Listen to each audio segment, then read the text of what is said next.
Orang dengan tipe kepribadian introvert ini cenderung lebih berfokus dan nyaman pada pikiran, perasaan, dan suasana hati yang berasal dari dalam diri sendiri. Ini tipe-tipe orang yang bisa menikmati kesendirian. Mereka lebih nyaman kalau tidak bersama orang lain. Ada orang yang kesendirian itu memang dorongan jiwanya.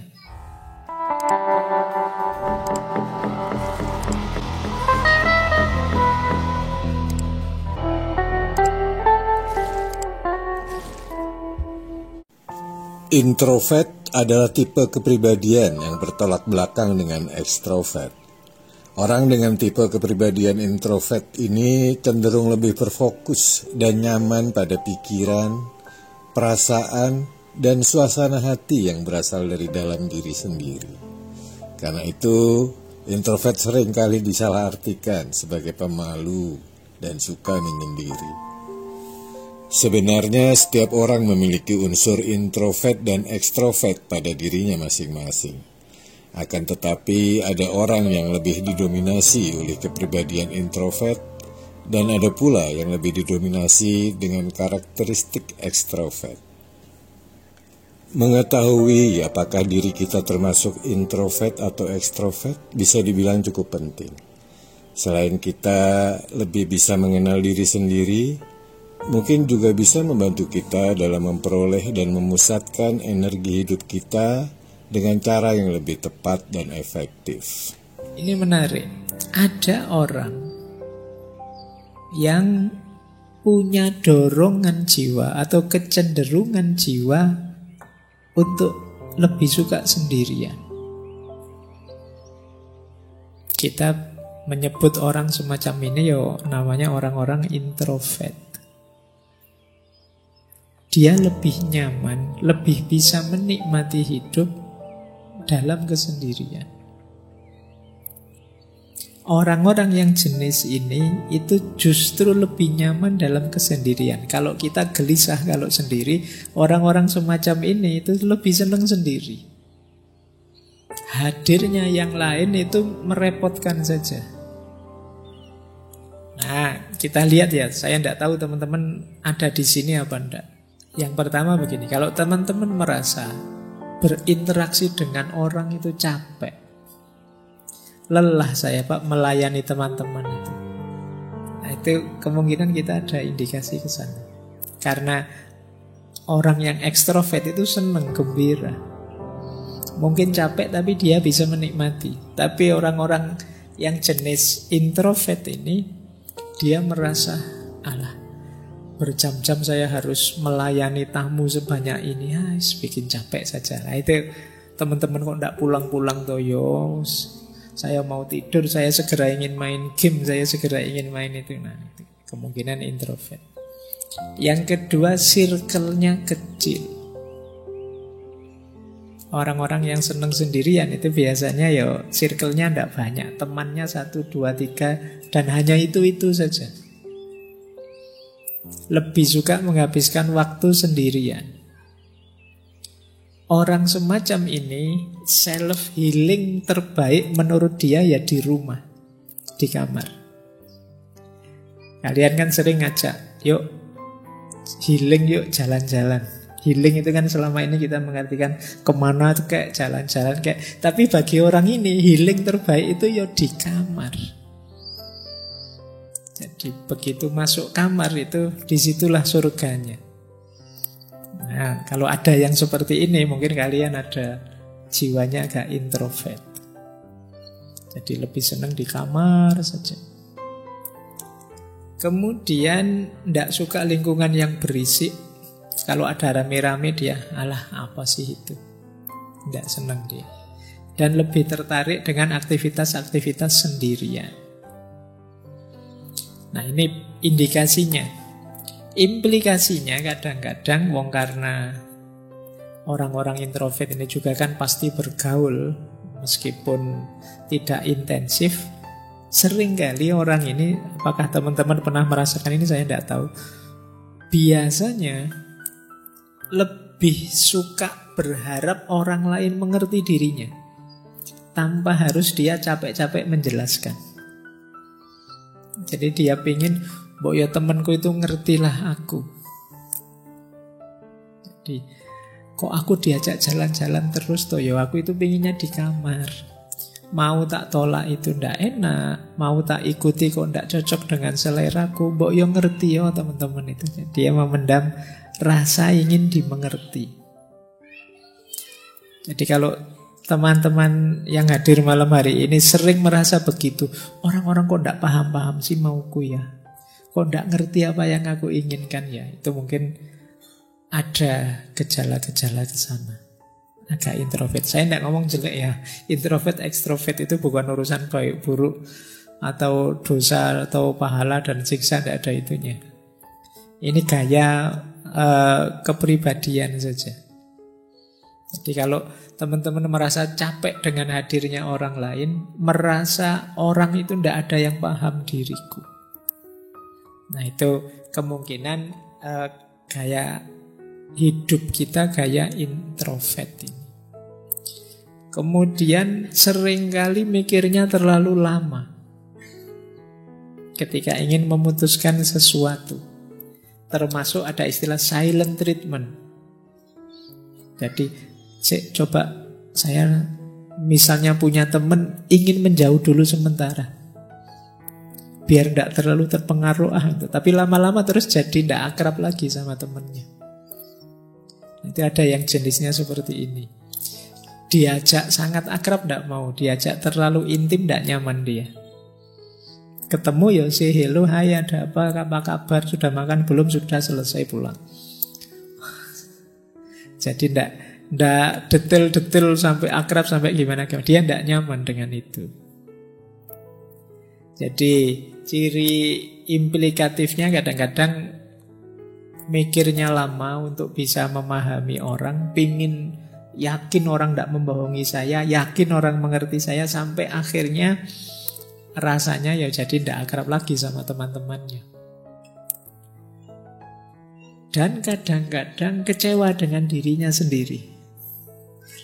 Saya itu kok begini ya, jangan-jangan saya itu kurang ramah ya, jangan-jangan saya itu orangnya tidak enak diajak ngobrol ya, jangan. Itu sering kecewa, menyalahkan dirinya sendiri. Nah, ini cirinya orang introvert. Kemudian kadang-kadang juga ekspektasinya tinggi pada orang lain. Akhirnya kecewa. Membayangkan temannya bisa memberikan apa, berbagi apa, memberikan apa, tapi kemudian tidak seperti yang dibayangkan. Kenapa kok dia estimasinya salah? Karena relasi sosialnya kurang. Sehingga kadang-kadang mungkin mudah ditipu orang, mudah dikecewakan orang. Dia tidak ngerti kalau orang gayanya kayak gini ini ya biasanya ngapusi. Oh kalau orang cengeng-cengeng kayak gitu itu tidak serius. Oh itu kan hanya yang akrab yang ngerti gitu. Kalian yang tidak terlalu intens dalam pergaulan di dunia sosial sering salah membaca. Nanti orang basa-basi dianggap serius. Mari mas. Oh ya, kadang-kadang wong itu cuma basa-basi kamu. Nanti ada, ayo silahkan. Itu kalau di sini ayo silahkan itu cuma basa-basi, jangan diminum beneran. Nanti ada orang makan, sudah makan? Belum. Nah, itu ya kalau sopan santunnya sudah makan, sudah silahkan lanjutkan gitu. Tapi kalau tidak ngerti ya gitu. Jadi karena tidak terlalu intensif dalam pergaulan, kadang-kadang salah estimasi, akhirnya kecewa. Ya mbok sekali-sekali mampir, itu basa-basi, kamu mampir beneran. Nah, harus hati-hati, karena pergaulan sosial ya punya rumusnya sendiri-sendiri. Ya, termasuk juga sering tidak enakan. Waduh, jangan-jangan teman saya marah ini. Waduh, sering tidak enakan. Jadi orang introvert itu karena apa yang dia rasakan tidak terekspos keluar, dia sibuk dengan dirinya sendiri. Jadi ini di antara cirinya. Nah, ada juga variasi unik. Ini sebenarnya ada jenis-jenis introvert tertentu yang khas. Misalnya ada istilah social introvert. Social introvert itu bukan berarti orangnya tidak bergaul, tapi circle-nya sangat kecil.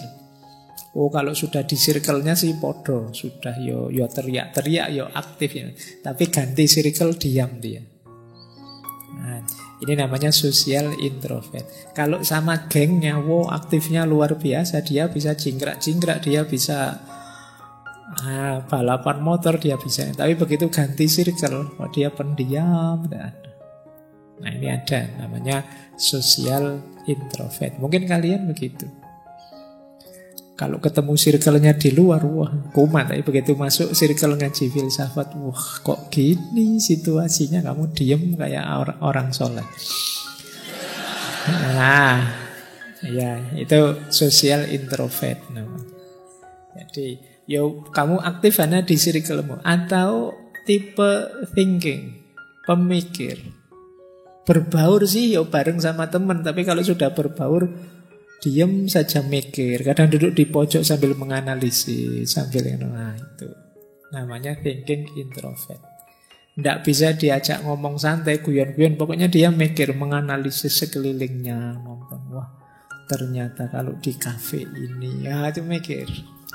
Apa yang dilakukan anak-anak muda ini ya, masa depan bangsa gimana ya kalau anak-anak ini.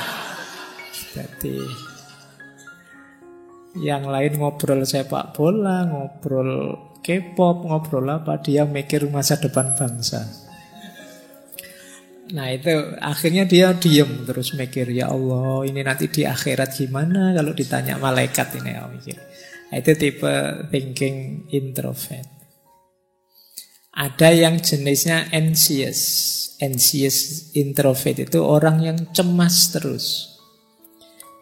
Ya berinteraksi dia, tapi setelah berinteraksi terus dia bingung, aku tadi salah ngomong enggak ya? Teman-teman cocok enggak ya dengan gayaku? Komentar apa ya kira-kira teman-teman tentang yang saya lakukan tadi? Ini anxious, kamu tiap hari khawatir dengan itu. Jadi ini menurut gengku aku kayak gini, ini cocok enggak ya? Sesuai enggak ya?